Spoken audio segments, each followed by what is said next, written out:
Meanwhile, Wits School of Governance's Professor William Gumede says BEE has caused more poverty, unemployment and inequality. In an article he penned for the Sunday Times, he says South Africa must reset BEE by cancelling the current version, which has only enriched a handful of politically connected individuals.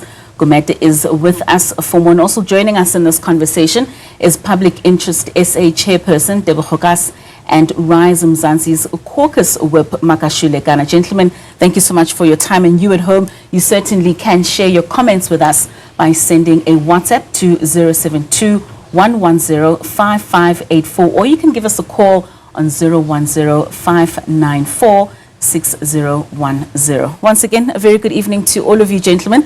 Thank you so much for joining us for this discussion. Of course, Prof, we'll start with you. I mean, you penned this article for the Sunday Times. In fact, this opinion piece is said to be BEE is killing the economy and must be ditched. Talk to us, Prof, about the main economic and social impacts of BEE policies as you see them.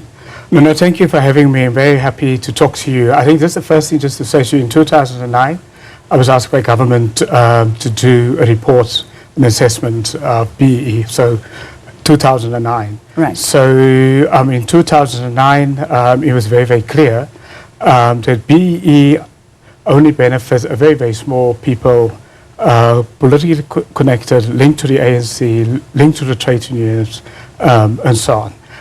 Now, for empowerment to work, if you look comparatively since the Second World War, in the countries where empowerment works, and it really works stunningly, empowerment focused on empowering the widest number of people in the country. And our empowerment empowers the smallest number of people. I mean, if we would calculate how much money has been moved in terms of empowerment, we're talking it's close to or over 1 trillion, and I'm very, very conservative. If you take it, from the first in the early 90s, when the first BEE transaction happened, so over R1 trillion has been transferred, and sadly it's been transferred possibly to under 100 people, and the same people has been recycled and re-empowered over and over again. Now think about it, what can we do with 1 trillion if we had put that into housing for black South Africans, housing? If for example, if we say so, instead of a company giving empowerment, say, to the political connected person, that company takes 1,000 schools in Soweto, and a company sponsors the schools, every child, all the way, for example, from standard 6, sorry, I just I went to school, to matric. Giving away your age. Yes. Pays for everything, their food, their school, their teachers, and so on, which, for example, Tata did in India, or, for example, Mitsubishi did in Japan, for example, from empowerment. That would have delivered much more wider impact. So how do we need to change the model? Now, what the model has done, it has created a culture, it is a culture of corruption, because people set up companies just to get a contract, and then they get whites to front for them, for example. Welcome to the Enterprising Conversation channel. My name is Rendani. I'm the channel host. Today I'm looking at what could have been, or what could be had triple BEE not been corrupted by the ANC. As you have heard, the thrust of what the prof is saying is that triple BEE has been corrupted. BEE and affirmative action have been corrupted, just as the ANC has done with any other thing that they've laid their hands on. They've corrupted the system. What I envisage to do today is to present to you a model to illustrate what Eskom's 12 billion rands budget can achieve for South Africa, for BEE, in each province. If triple BEE that is not rigged, genuine triple BEE were to be implemented, I want to illustrate what is it that we can do. So I truly don't buy into the argument that says triple BEE and affirmative action are the cause of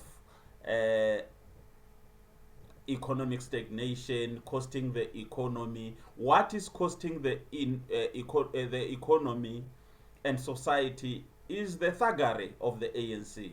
I mean, it has been proven time and again to say that, unfortunately, this once glorious organization has just become a criminal enterprise itself. I'm not going to pull any punches when it comes to that.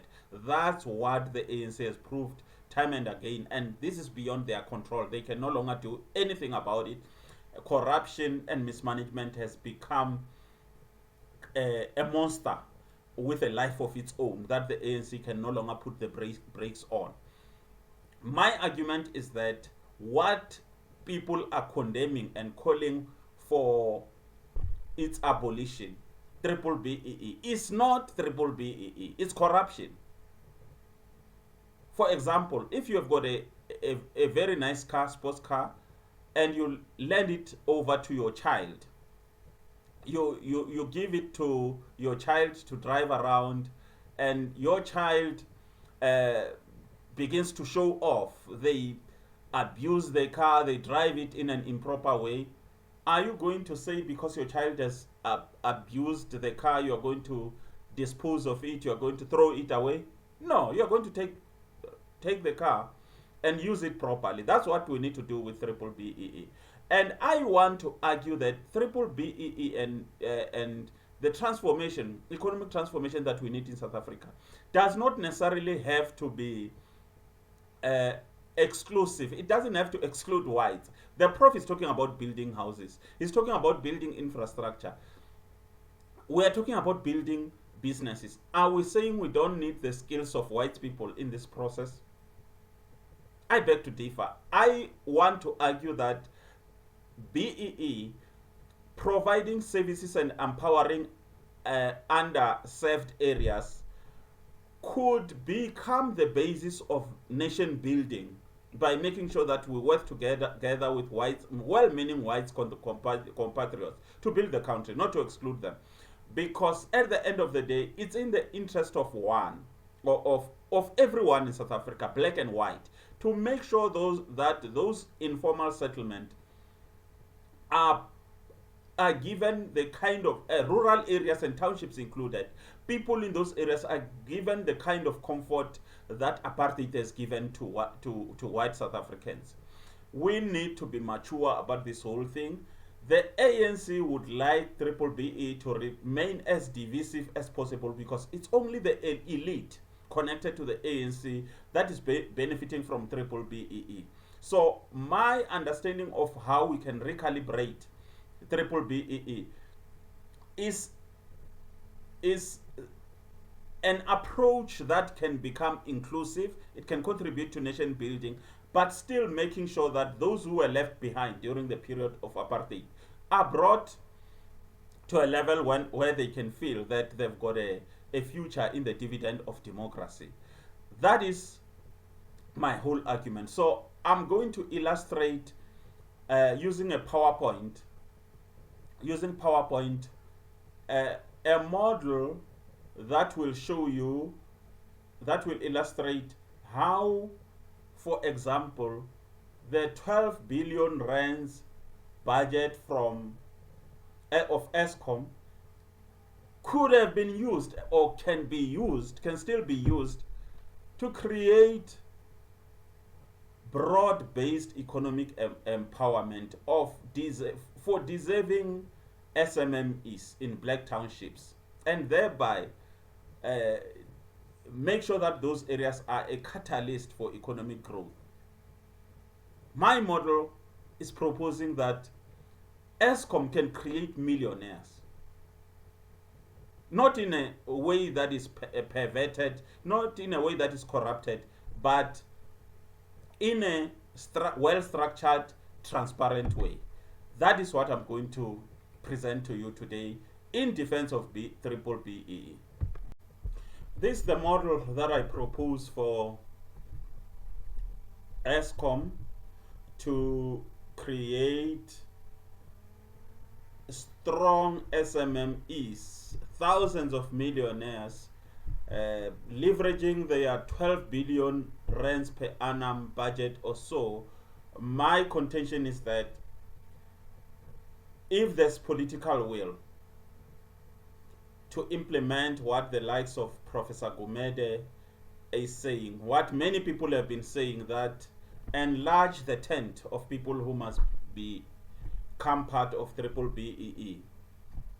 This is what I'm presenting. And one thing that I just want to underline is that the ANC's corruption of BBBEE and many other programs in the country have elicited a very negative response, unfortunately, even from black people towards BBBEE. It's not amazing, because ordinary people are hearing the ANC making slogans, spouting this BBBEE mambo jumbo, but what they see on the ground are taps running dry, are a few elite people living like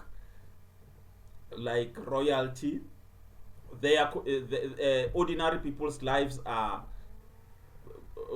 moving from bad to worse, and they see failure here, they see failure there, they see roads that are abandoned.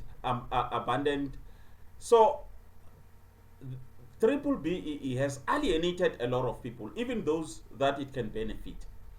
As far as the conservative sector of our country is concerned, they saw an opportunity, and that's why you can see they are firing on all cylinders, going to the White House to make sure that they stop transformation. The very same people who have benefited from white empowerment are the ones during apartheid. I lived through apartheid. I know that everything in our society worked together to give a white person the comfort that they enjoy today. That's the fact that we cannot run away from.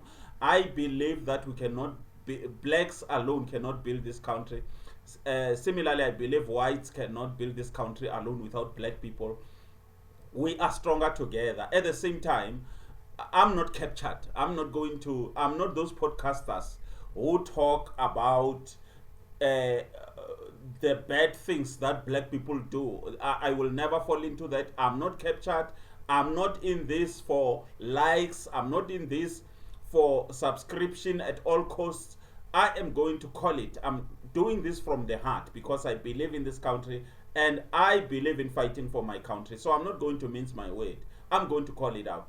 At the same time, I believe South Africa is stronger when black and white people hold hands. The Rainbow Nation as a whole.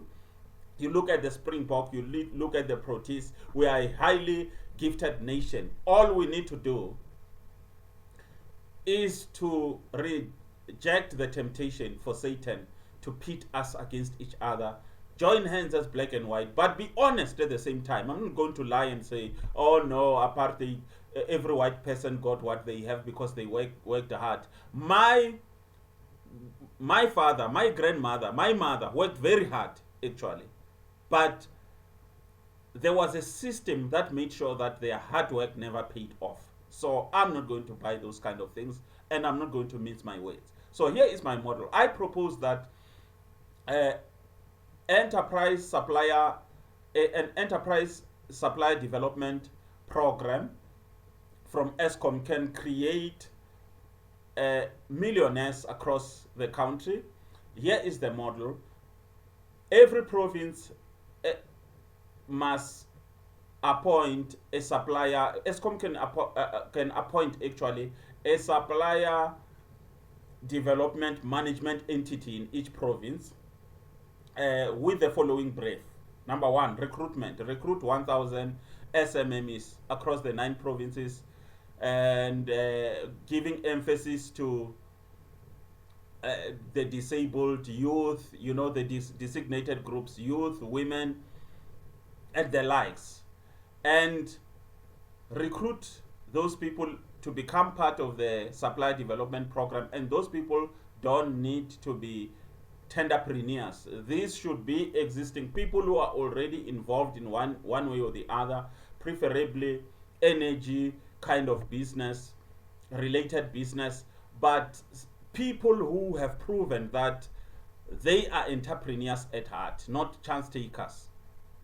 So these are existing entrepreneurs.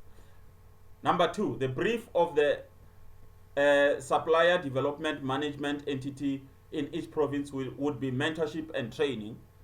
And remember, these people are being recruited to be capacitated to be given a 1 million rands 12 months, a 12 months 1 million rands contract. And they get into the system, recruited, get empowered, get supported to deliver on the diesel contract, and then they exit. Mentorship and training could focus on compliance, complying with legal compliance, complying with the Eskom procurement system. It can focus on tendering skills as well, so that they actually bid for this contract, because this needs to be sustainable. Upon exiting, they should be able to continue to run a sustainable businesses. Financial management skills, procurement, contract management of the 1 million Eskom set aside contract. They could be assisted with applications. I mean, bidding for Eskom work and applying for finance. And they can also be assisted with the initial 3 months of implementation support, making sure that they manage the supply contract properly.